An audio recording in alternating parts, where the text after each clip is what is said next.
सर्वोच्च न्यायालय संरक्षण राय को विरोध करी गजपति जिला अनुसूचित जाति जनजाति समन्वय परिषद तरफ भारत बंद पालन।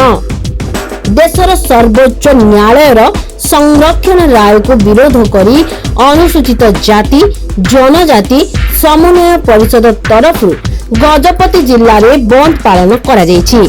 सदर महकुमा पारलाखेमुंडी समेत जिलार समस्त ब्लॉक रे एहार प्रभाव देखा मिलता।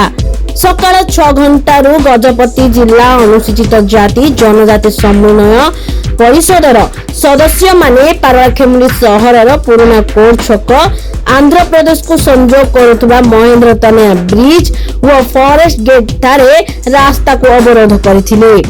तापरे से माने पिकेटिंग करी समस्त सरकारी व बेसरकारी कार्यालय समेत दुकान बाजार बंद करुथिबार देखिबाकू मिलिथिला। पिकेटिंग समय रे बड़ ब्राह्मण साई निकट में दुकानी और आंदोलनकारी मध्य किछि समय पाई जुक्ति तर्क होइथिला।